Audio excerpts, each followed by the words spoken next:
Okay, so a lot of coaches that I work with, they have younger players, and those younger players don't really know formations and they don't really know tactics and strategy, because obviously that's part of their learning curve as they go through 7, 8, 9, 10, 11, 12 up to 13, when by that point they kind of know. But even then, they could be a little bit unaware of certain aspects of each formation. So today, we're going to look at standard formation 4-4-2. Standard formations are 4-4-2, 4-5-1, 4-3-3. There will be mixtures of that as well. So you could have like a 5-3-2 or a 3-5-2, where you play 3 at the back, 5 in the middle, and 2 up front. So there's lots of different standard positions. This is arguably the oldest formation, just a normal 4-4-2. However, there are a number of ways to play it.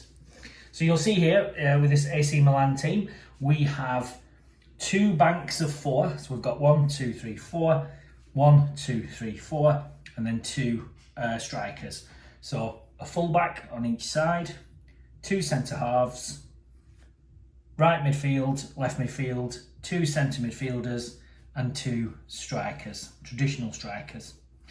Okay, so a 4-4-2 can be performed and executed in a number of ways. So you'll see here, if I took these players in, so they're on line, almost with the 2 sides of the penalty area, that's what we call playing a narrow 4-4-2.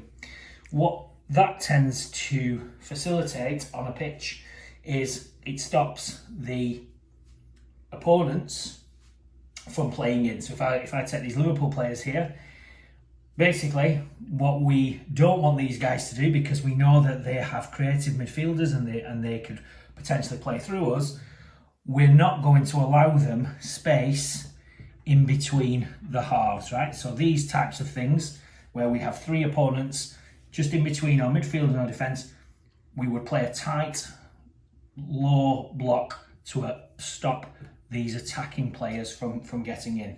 So it's very, very tight. So an opposition team would have to then start to play wide through us. So they'd have to get the ball out to the wide areas to break us down.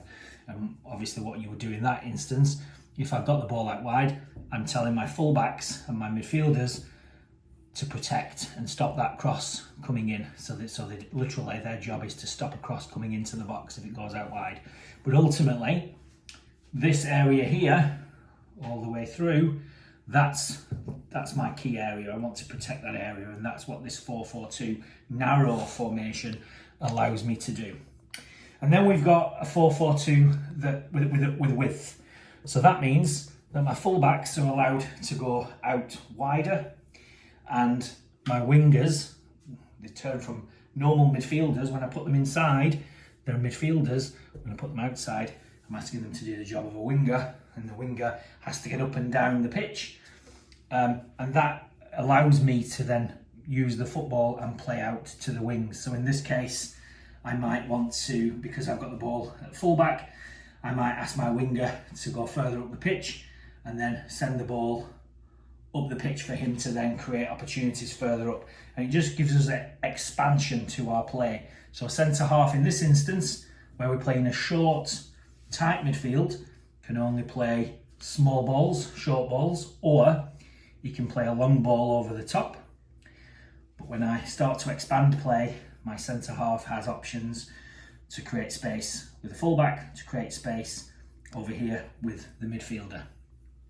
Okay, so 2 different types, 2 different styles of playing a 4-4-2.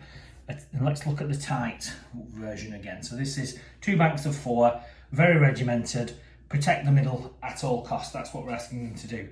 So these 2 midfielders then have a job. One of them becomes the defensive midfielder, and one of them becomes the creative midfielder. And they're almost working like a pivot in conjunction with each other. Imagine a seesaw. When the ball comes in and we're defending, the responsible midfielder for being the defensive holding midfielder would drop in here.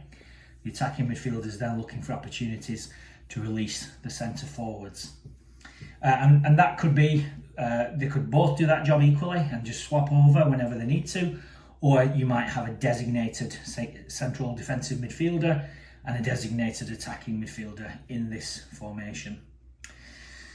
Let's go back to looking at the wide areas. Okay, so in the wide, in instances where we've got a lot more width to our play, how would we play a 4-4-2? Well, we'd actually play the 4-4-2 with that in mind, with width in mind.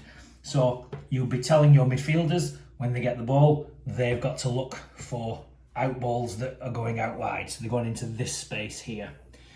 And again, you'd be asking the wingers to get up and down the pitch as necessary, okay? When you talk about 4-4-2, 2 banks of 4, the idea is obviously that we keep really tight at the back.